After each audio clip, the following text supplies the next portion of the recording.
है मसीह का प्यारा वचन, ये है वचन प्यारा। परमेश्वर के धन्य नाम की महिमा हो। प्रभात मनन के सत्र 2489 में आप सभी का बड़े प्रेम के साथ स्वागत करता हूँ। आइए आज मनन के लिए हम पढ़ते हैं पत्रस की दूसरी पत्री, दूसरा अध्याय, उसकी 17वीं पद। ये लोग सूखे कुएं और आंधी के उड़ाए हुए बादल हैं, उनके लिए आनंद अंधकार ठहराया गया है। वचन की सेवा करने वालों के पास लोग इसलिए जाते हैं ताकि अपनी आत्मिक प्यास बुझ जाए और अपनी परेशानियों से सांत्वना मिले। परंतु तथाकथित कई वक्तागण जो खुद को वचन के सेवक के रूप में पेश करते हैं, पत्रस के अनुसार सूखे कुएं और आंधी के उड़ाए हुए बादल के समान है। अब यह बात अवश्य जानते ही होंगे कि मध्य पूर्व एशिया के, जहाँ इसराइल भी स्थित है, ज्यादातर जमीन मरुभूमि है। बहुत अधिक गर्मी के इन मरुस्थलों में लंबी दूरी के सफर करने के बाद मिलने वाले कुएं और कभी कभार केवल होने वाली बारिश ही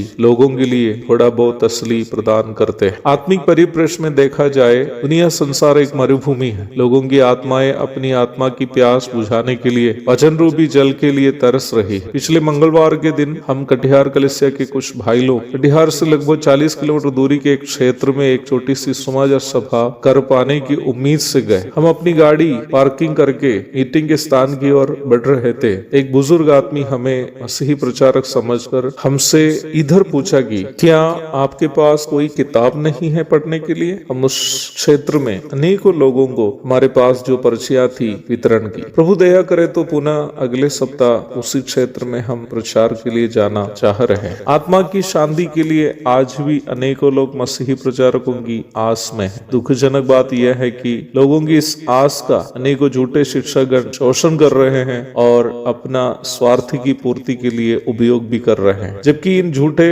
शिक्षक लोग सूखे कुएं और आंधी के उड़ाए हुए बादल के समान है। पत्रस कहता है, मरुभूमि में लंबे सफर करके आने वाले यात्री अपनी और अपने ऊंट की प्यास बुझाने के लिए कुएं की तलाश करते हैं जहां उन्हें पानी मिल सके। मरुभूमि के कुआओं को पत्थर के एक दीवार से घेर कर रखते हैं ताकि उसमें कोई पानी लेते समय गिरे नहीं। यात्रा करके आने वाले लोग दूर से इस पत्थर के घेरे देखकर इस उम्मीद से खुश हो जाते हैं कि उन्हें वहां प्यास बुझाने के लिए पानी मिलेगा। कभी कभी जब कुएं के पास पहुंच जाते हैं तो वे निराश हो जाते हैं क्योंकि कुएं सूखे, पानी नहीं। अनेकों कलीसियाओं में स्थिति यही है। रविवार को या अन्य सभाओं में आधा घंटे या 1 घंटे वचन की सेवा के लिए अलग किए जाते हैं। कई बार वक्ता को भी ये पता नहीं रहता है कि वह क्या प्रचार किया और सुने हुओं को भी इसका अंदाजा नहीं है कि वक्ता ने क्या प्रचार किया। लोगों के समय को बर्बाद किए जाते हैं। पहले 1.5 घंटे से 2 घंटे तक जो वचन का प्रचार होता था, आजकल कई कलीसियाओं में 20 मिनट से 30 मिनट तक के लिए सीमित हो जाने का एक कारण केवल समय बर्बाद करने के लिए प्रचार करने वाले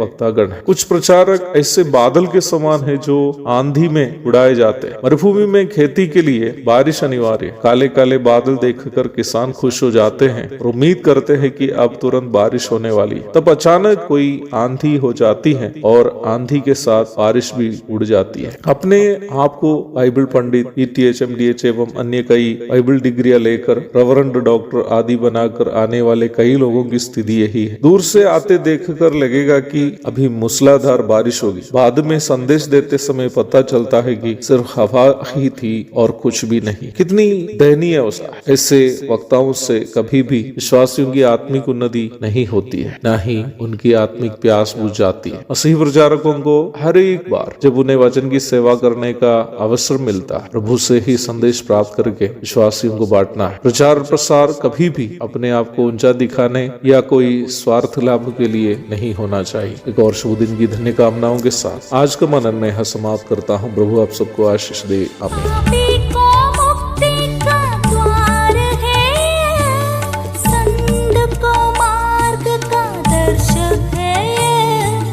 विश्वास जो करते हैं